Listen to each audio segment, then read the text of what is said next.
The shields of the Galactic Federation ship Starlight Voyager flickered as another blast from the Viridian warships hit them.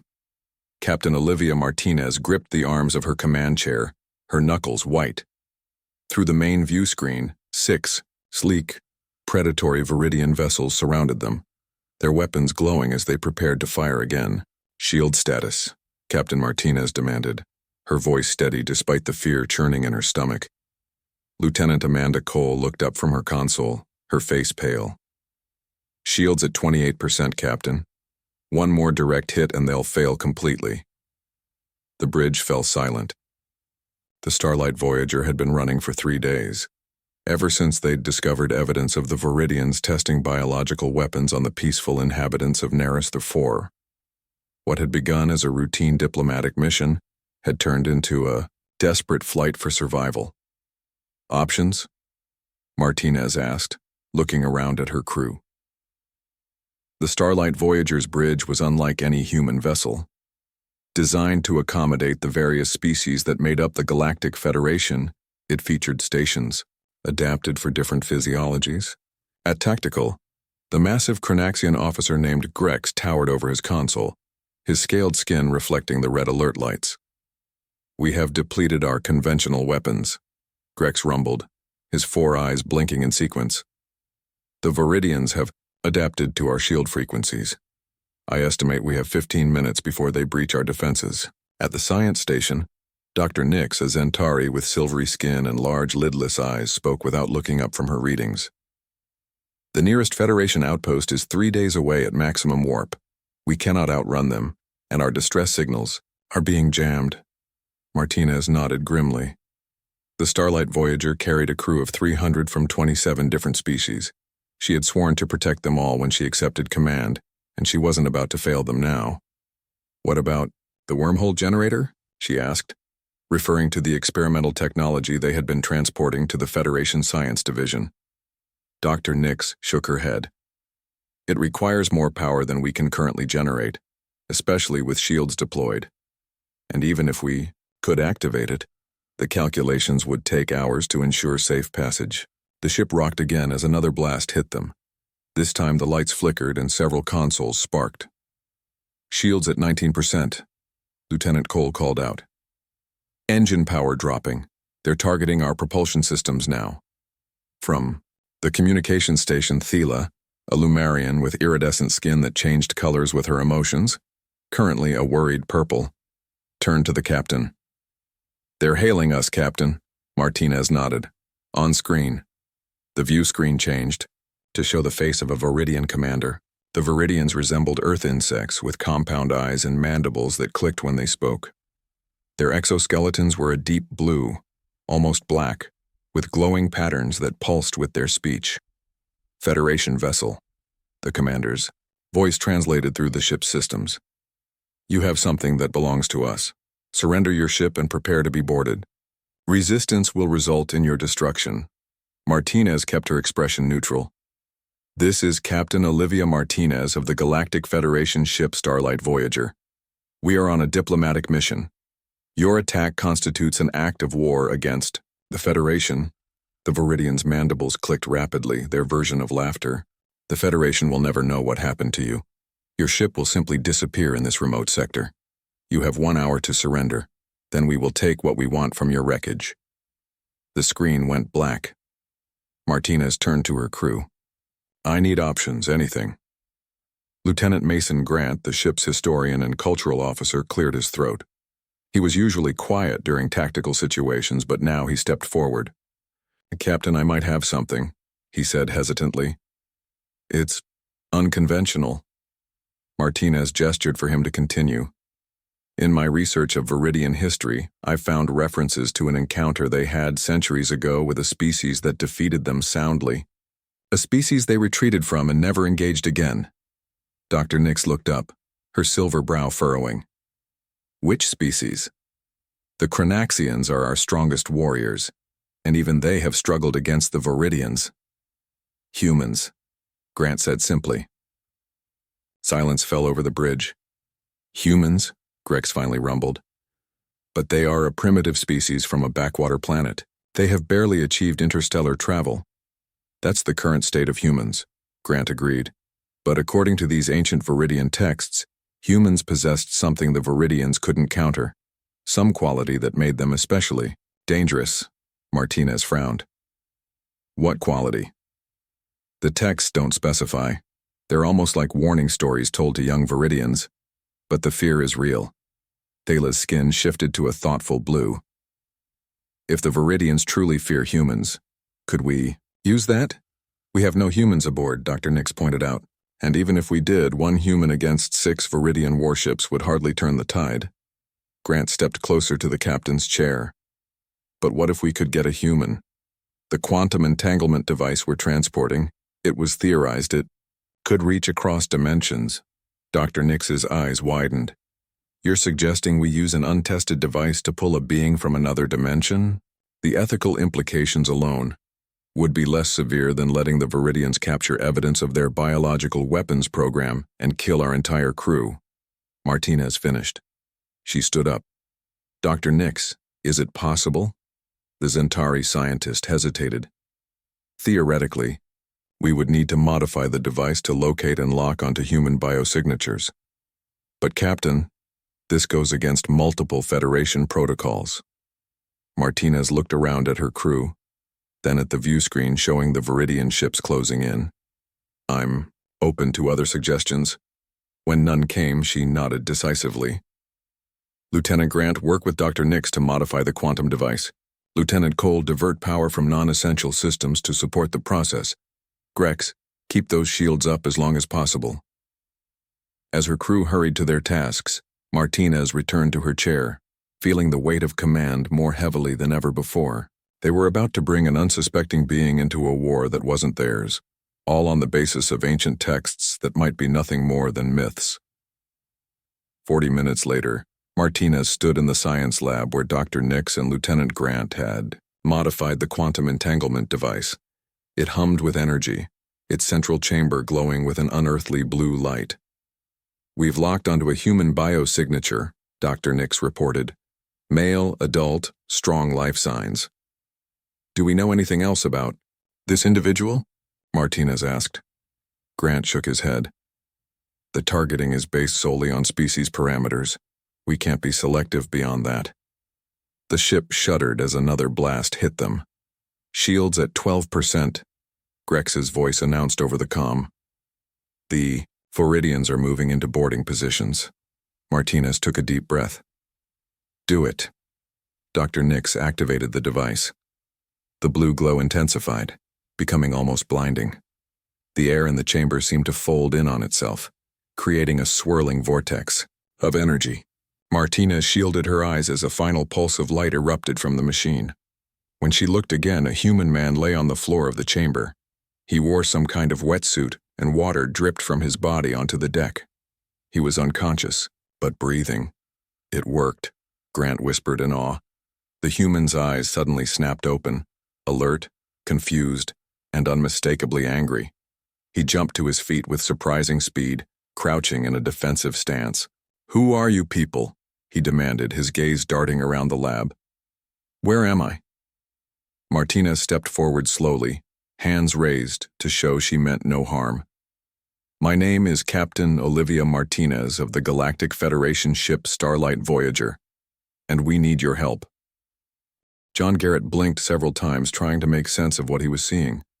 1 minute he had been 30 feet underwater, working on a salvage operation off the coast of Alaska. The next, he was standing in a room full of creatures that couldn't possibly exist, surrounded by technology he couldn't begin to understand. The woman who had introduced herself as Captain Martinez stood with her hands still raised. Behind her, 2 beings watched him cautiously, one with silvery skin and enormous eyes, the other looking almost human except for the strange markings on their face and neck. You're not real, John said firmly. I must have had an equipment failure. Oxygen deprivation causes hallucinations. I assure you this is very real, Captain Martinez said, and we don't have much time to explain. As if to emphasize her point, the room shook violently. John instinctively widened his stance to keep his balance. What was that? He asked. We're under attack, Martinez explained. Our ship is surrounded by enemies called the Viridians. Our shields are failing, and when they do, we will all be killed or captured. John ran a hand through his wet hair. Look, I don't know what kind of dream this is, but the silver-skinned being stepped forward. Your brain is attempting to rationalize an impossible situation. This is not a dream. We used a quantum entanglement device to bring you here from Earth.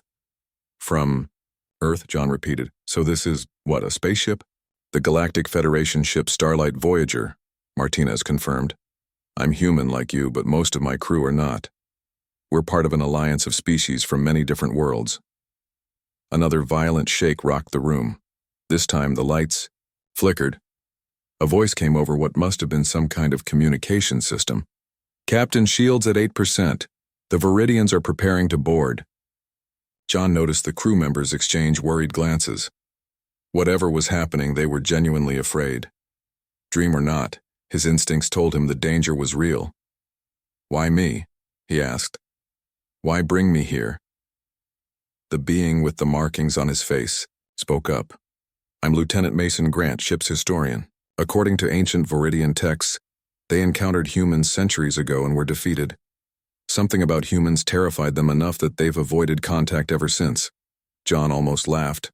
I'm just a salvage diver. Ex-military, but nothing special. Military? The silver-skinned being perked up. You have combat training?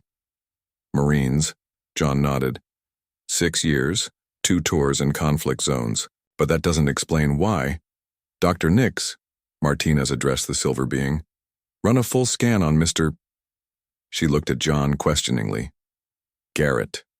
John Garrett. Run a full scan on Mr. Garrett. I want to know exactly what the Viridians might fear about human physiology. Dr. Nix approached with a small device. This will not harm you. Please remain still. John tensed but allowed the scan. The device hummed softly as it passed over his body. Captain, a new voice called from the doorway. John turned to see the largest being he had ever encountered. At least 7 feet tall with red-scaled skin and 4 eyes arranged in a diamond pattern around its face. The Viridians are demanding our surrender. They have given us 10 minutes before they begin boarding. Operations. Thank you, Grex, Martinez said. She turned back to John. I know this is a lot to process, but we need your help. If the Viridians capture this ship, they'll not only kill everyone aboard, but they'll also destroy evidence of terrible crimes they've committed. What crimes? John asked. They've been testing biological weapons on peaceful planets, Grant explained. We have proof. The Federation Council refused to believe our reports, so we gathered evidence ourselves. The Viridians have been hunting us ever since. Dr. Nix looked up from her device. Fascinating. Human physiology is remarkably different from other species we've encountered. Your adrenal response, neurological pathways, muscle density, and your brain shows patterns I've never seen before. What does that mean? Martinez asked. Most advanced species evolved beyond certain aggressive traits, Dr. Nix explained. But humans retain them, while also possessing high intelligence and complex problem-solving abilities. It's an unusual combination.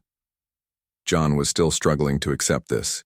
Wasn't some oxygen-deprived hallucination, but his military training kicked in. Assess the situation, identify priorities, develop a plan. I need to see what we're up against, he said. Martinez nodded. Follow me to the bridge. The corridors they hurried through were unlike anything John had ever seen. Curved walls with glowing panels, doors that irised open automatically, and crew members of various species who stared at him with open curiosity or alarm. When they reached the bridge, John stopped short. Through a large view screen, he could see the enemy ships, sleek angular vessels that reminded him of predatory insects. Those are the Viridians? He asked. Yes, Martinez confirmed.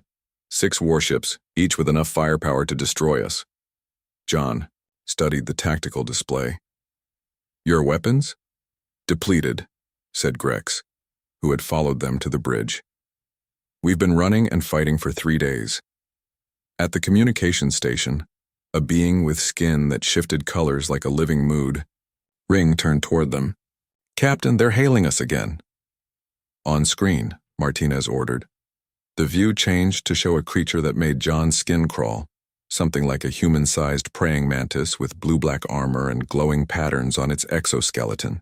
The creature's mandibles clicked as it spoke. The words translated somehow.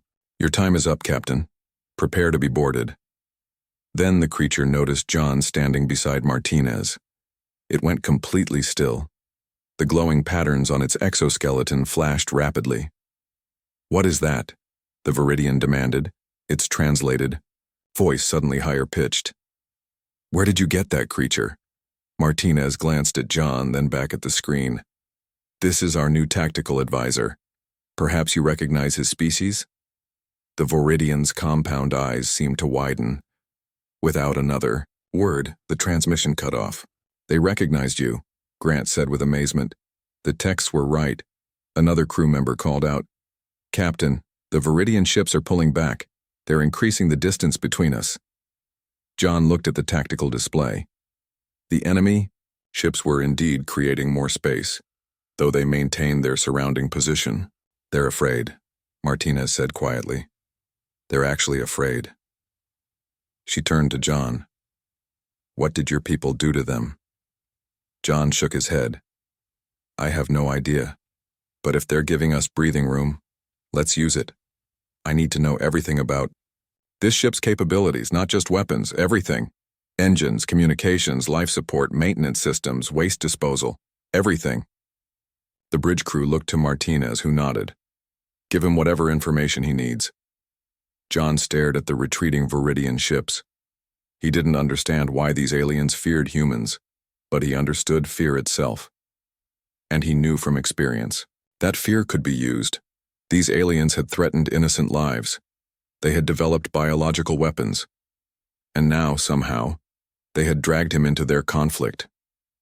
"They may be afraid now," John said, his voice hardening. "But I'm going to give them a reason to be terrified." Over the next 2 hours, John Garrett learned more about the Starlight Voyager than many of its crew members knew. Lieutenant Amanda Cole, the ship's engineer, led him through the key systems, while Dr. Nix explained the technology behind them. John asked questions no one had thought to ask before, focusing not on how things were supposed to work, but on how they could be used differently. "So this waste recycling system," John said, examining a large chamber filled with machinery, "it breaks down materials at the molecular level?" "Yes," Cole confirmed. "It separates compounds into base elements for reuse." John nodded thoughtfully. "And it can process any organic or inorganic material?" "Almost anything," Dr. Nix said, "except for certain exotic alloys." "Show me the shield." "Generators next," John requested. As they walked, Cole asked, "Do you have a plan?" "Getting there," John replied. "What I don't understand is why the Viridians are still out there. If they're so afraid of humans, why haven't they left completely?" Dr. Nix's silver skin rippled, their equivalent of a shrug. "Fear and duty often conflict. Their superiors may have ordered them to capture us at any cost." In the shield generator room, John studied the complex machinery. "These create energy fields around the ship?" "Yes," Cole explained. "They convert power from our engines into defensive barriers that repel energy and physical attacks." "Can you control the shape of these fields? Make them smaller or larger? Change their configuration?" Cole looked surprised. "Technically, yes, but it would require manual overrides of the automatic systems. The shields are designed to maintain a standard pattern around the ship. Let's override them," John said. Back on the bridge, Captain Martinez was monitoring the Viridian ships. They remained in formation around the Starlight Voyager, but at a greater distance than before. "They've been communicating with each other," reported Thela, the communications officer whose skin now glowed a cautious yellow. "But they haven't attempted to contact us again." John entered with Cole and Dr. Nix. "Captain, I need to talk to your tactical officer." Grex approached, towering over John. "I am listening, human." "Your weapons are depleted, but what exactly does that mean? The physical weapons are gone or just the energy to power them?" "Our torpedo launchers are empty," Grex explained, "and our energy weapons require more power than we can currently generate while maintaining shields." John turned to Martinez. I need to talk to everyone who has a key role on this ship, and I need to see those biological weapon samples you collected." Martinez nodded. "Dr. Nix can show you the evidence. It's in the science lab. But why do you need to meet with the department heads?" "Because we're going to do something the Viridians won't expect," John said. "We're going to change the rules." 30 minutes later, the senior crew gathered in the conference room. John had changed out of his wet diving suit into a uniform provided by Lieutenant Grant. It didn't fit perfectly, but it was better than staying in soaked clothing. "The Viridians expect you to behave like a Federation ship," John began. "They know your protocols, your standard responses, your tactical patterns. That's why they've been able to predict your every move." Captain Martinez frowned. "We're trained to follow those protocols for good reasons. They're based on decades of experience. And they're failing you now," John pointed out. "Sometimes the best move isn't the one in the rulebook. It's the one no one sees coming." He walked to the display screen and brought up a schematic of the ship. "Here's what we're going to do." As John outlined his plan, the aliens' expressions ranged from shock to disbelief to reluctant admiration. "That can't possibly work," Cole said when he finished. "It doesn't have to be perfect," John replied. "It just has to be unexpected." Grex made a rumbling sound in his chest. "The risk is considerable." "So is the risk of doing nothing," John countered. "Your shields are failing, you have no weapons, this at least gives us a chance." Martinez studied John carefully. "Why are you helping us? We pulled you from your world without permission. You owe us nothing." John was quiet for a moment. "When I was in the Marines, my unit was trapped behind enemy lines once. Outnumbered, outgunned. A local village took us in, hid us. They had no reason to risk their lives for us, but they did. I never forgot that." He looked around at the alien faces. "Sometimes you help because it's the right thing to do, and besides, I'd like to get home eventually, and I'm guessing you're my best shot at that." Martinez nodded slowly. "Very well, we'll try it your way." She turned to her crew. "You all have your assignments. We move in 2 hours." As the others filed out, Dr. Nix remained. "There is something you should know, John Garrett. The quantum device that brought you here was experimental. We're not certain we can return you to Earth." John absorbed this news silently. "Let's worry about surviving the next few hours first. Then we can figure out how to get me home." Dr. Nix hesitated. "I've been analyzing your biological readings. There's something unusual about human neurochemistry that might explain the Viridians' fear." "What's that?" "Most advanced species evolve toward greater specialization and cooperation. They develop specific roles within their society. The Viridians, for example, are a hive species. Each individual knows exactly what they are meant to do. And humans don't? Humans appear to be adaptable in ways other species are not. You can shift roles, change your thinking, improvise. From a neurological perspective, you're wired for creativity and unexpected behavior." Dr. Nix's large eyes blinked slowly. "To a hive species like the Viridians, that unpredictability would be terrifying." John smiled slightly. "Then let's give them something truly terrifying." In the engineering section, John worked with Cole to modify the shield generators. In the medical bay, he had Dr. Nix prepare special compounds. In the cargo hold, he had the maintenance crew assemble makeshift devices from spare parts. The bridge was a flurry of activity as crew members implemented John's instructions. Some looked doubtful, others worried, but all worked with purpose. "The Viridians are moving," Thaler reported suddenly. "They're closing in again." On the view screen, the 6 enemy ships advanced slowly. "They've had time to report to their superiors," Martinez said. "They've probably been ordered to attack despite their fears." "Good," John said, surprising everyone. "That means they'll be following their standard attack pattern. Are we ready?" Martinez looked around at her crew, then back at John. "As ready as we'll ever be." "Then let's show these Viridians why they were right to fear humans," John said, his eyes hardening. "Open a channel, it's time to make our move." Thala opened a communication channel to the Viridian fleet. The main view screen flickered, and the image of the Viridian commander appeared. Its compound eyes seemed to shimmer with an inner light, and the patterns on its exoskeleton pulsed rapidly. Federation. Vessel. The commander's translated voice sounded strained. Your deception will not save you. Surrender now. John stepped forward, standing beside Captain Martinez. This is John Garrett, human tactical advisor to the Galactic Federation. I understand your species has encountered humans before. The Viridian's mandibles clicked rapidly.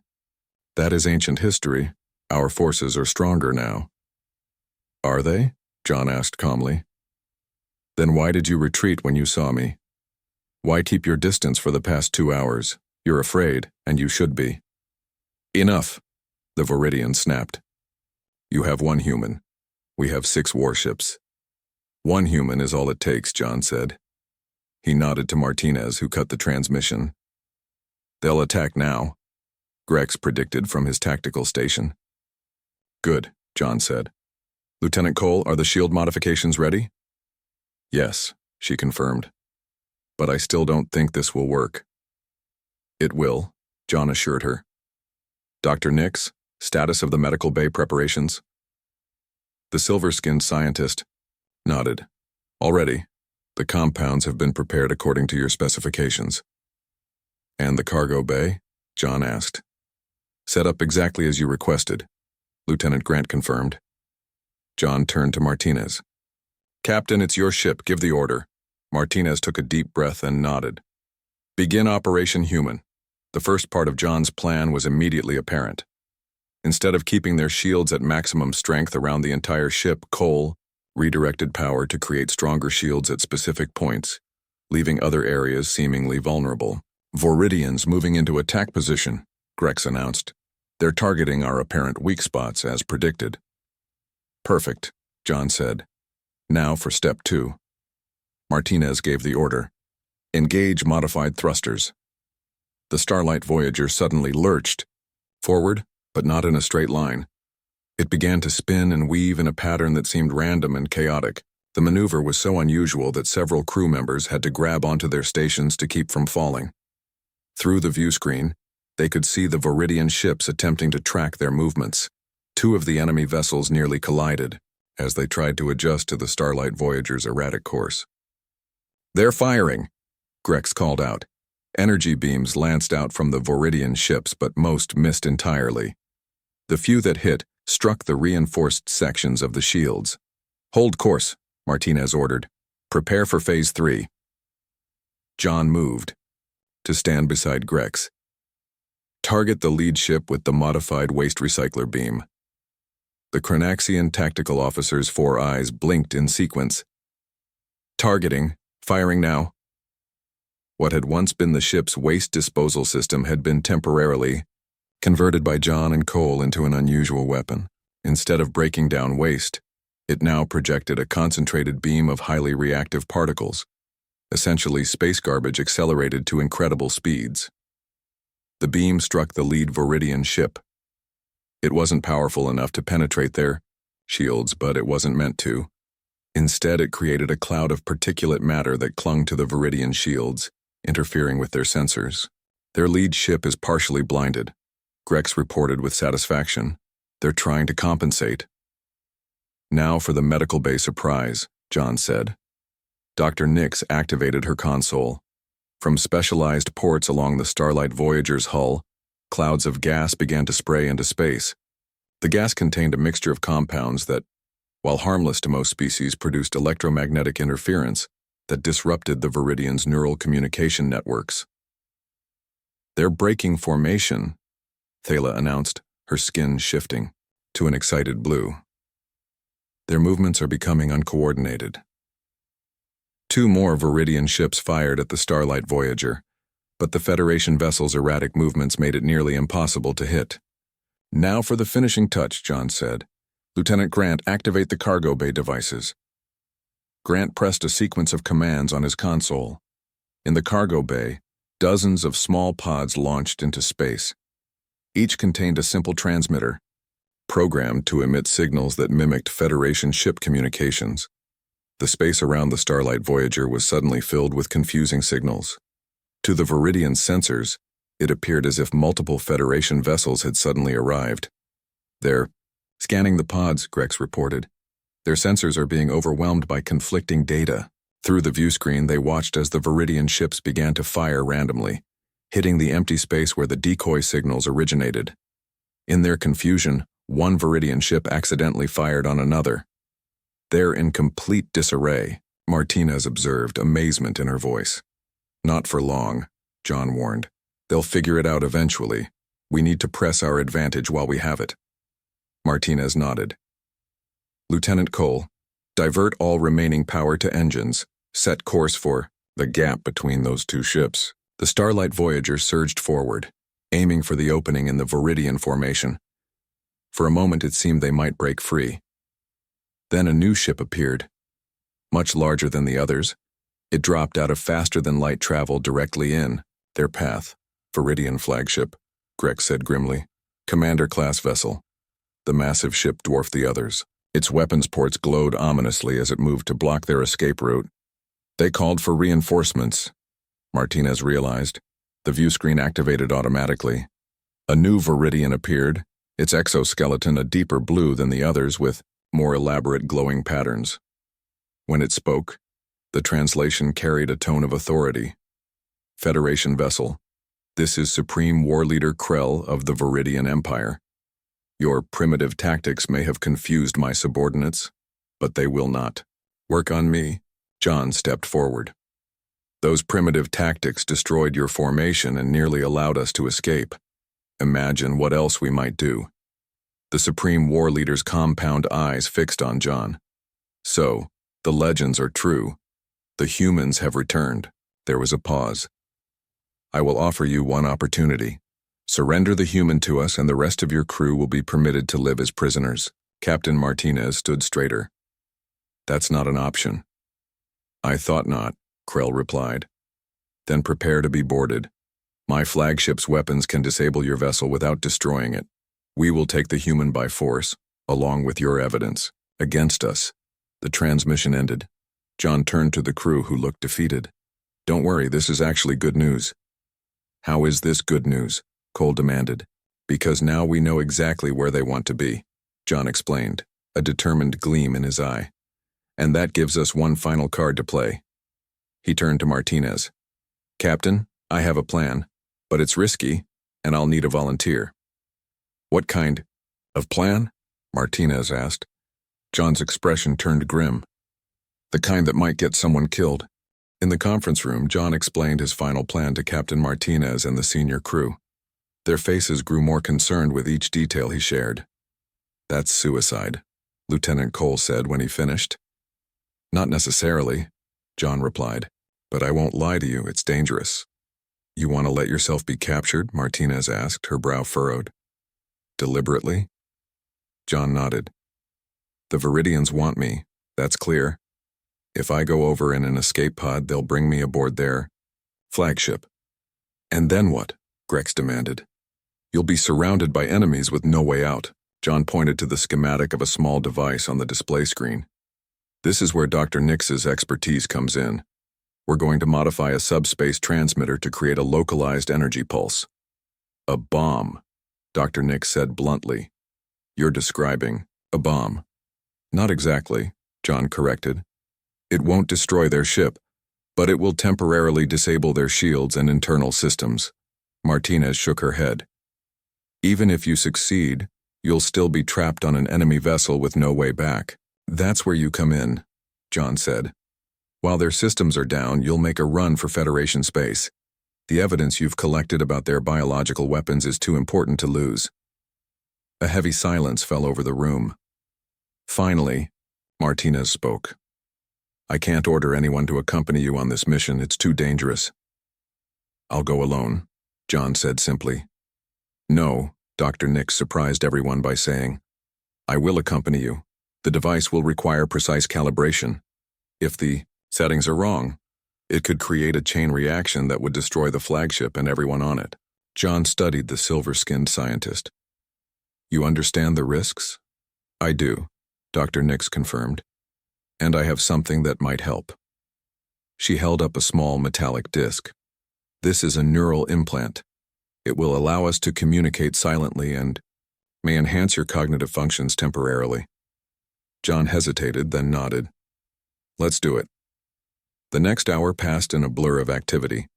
While Dr. Nix prepared the device and the neural implant, John recorded a message to be sent to Earth if he didn't return.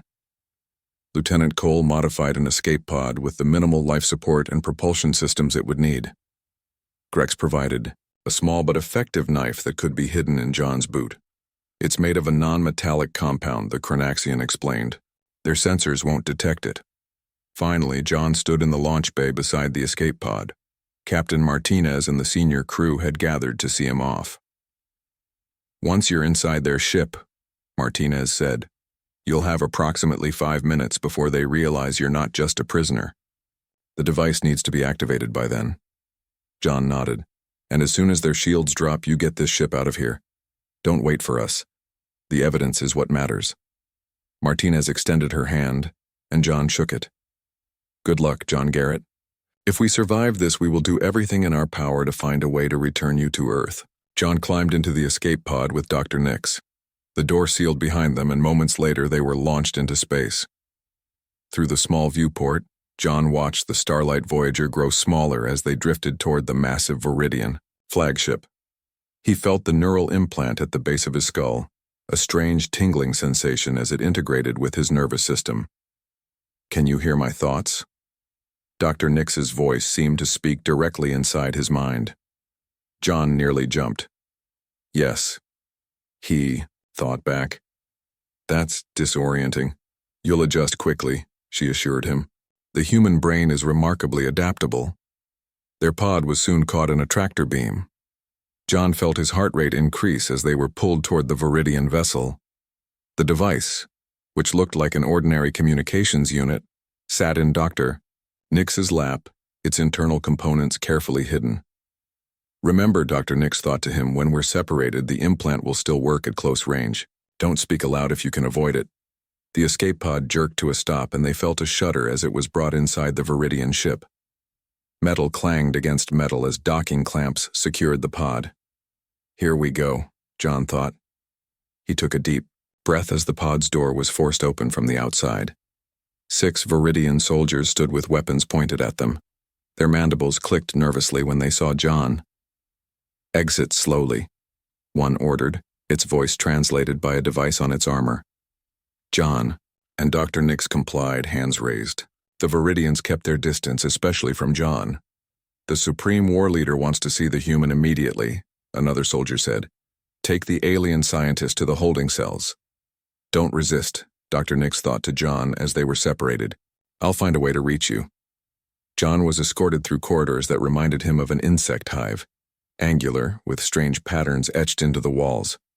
The Viridians walked nervously behind him, keeping their weapons trained on his back. Finally, they reached a large chamber. Supreme War Leader Krell stood on a raised platform, surrounded by control consoles. The massive Viridian's exoskeleton gleamed under the harsh lights. The human, Krell said, mandibles clicking softly. Bring it closer. John was pushed forward. He felt the weight of the knife in his boot and the neural implant humming at the base of his skull. I've studied the ancient records of our encounters. With your kind, Krell said, circling John slowly. Fascinating creatures, so primitive yet so unpredictable. If we're so primitive, why are you afraid of us? John asked. Krell's mandibles clicked rapidly, a laugh. Caution is not fear, human. We respect the unexpected dangers you present. John, Dr. Nix's voice suddenly filled his mind. I've escaped. My guards. I'm heading for the shield generator room now. John needed to keep Krell distracted. What happened when your people encountered humans before? The records must say something. Krell studied him. Your kind refused to submit. When faced with superior force, logical beings surrender. Humans did not. They fought in ways that defied reason or self-preservation. I'm at the shield controls, Dr. Nix reported. Setting the device now. 3 minutes until activation. John had to keep the conversation going. Maybe that's because humans value some things more than their own survival. A genetic flaw, Krell dismissed. One that makes you dangerous, but ultimately doomed as a species. 2 minutes. Dr. Nix thought. But there's a problem. Guards are approaching my position. I need more time. John saw his opportunity. You're wrong about humans. Let me show you something. He reached down slowly toward his boot. Instantly, the Viridian guards raised their weapons. Krell held up a hand to stop them. What are you doing, human? Something unpredictable, John said. In one fluid motion, he pulled out Grex's knife and lunged at Krell. The Supreme War Leader reacted with surprising speed, catching John's wrist. The other Viridians moved in, but Krell ordered them back. You see? Krell said, his grip painfully tight on John's arm. Irrational, suicidal. This is why your kind fascinates us. Device activated. Dr. Nix's thought came urgently. Shields dropping in 30 seconds. A massive explosion rocked the flagship. Alarms blared throughout the ship. What was that? Krell demanded, momentarily distracted. John took advantage of the moment, twisting free from Krell's grasp. That was a human plan. We don't just fight irrationally. We think differently than you do. The ship's lights flickered and died, replaced by dim emergency lighting. From the communication panel, frantic reports poured in of systems failing throughout the vessel. John. Dr. Nix's voice was excited. The device worked better than expected. The Federation ship is escaping now. Head to the emergency shuttle bay, on level 3. As the Viridians scrambled to respond to the crisis, John slipped away in the confusion. He ran through darkened corridors, following the directions in his mind from Dr. Nix. They met at the shuttle bay, quickly commandeering a HFY, small Viridian craft. Dr. Nix's fingers flew over the alien controls. Can you fly this thing? John asked aloud. The neural implant helps me understand the basics, she replied. Hold on. The shuttle shot out of the flagship just as systems began to come back online. In the distance, they could see the starlight, Voyager already jumping to faster than light speed, carrying its vital evidence to safety. We did it, John said, watching the Viridian flagship grow smaller behind them. Yes, Dr. Nix agreed. But we're not safe yet. John looked at the unfamiliar stars outside the viewport. Where do we go now? Dr. Nix turned to him, her silver skin reflecting the emergency lights of the shuttle. To find a way to get you home, and perhaps to teach the Federation what we've learned from you. What's that? John asked. That sometimes the greatest strength isn't in having the most advanced technology or the most logical plan. She smiled, an expression she had clearly learned from watching humans. Sometimes it's simply being willing to do the unexpected.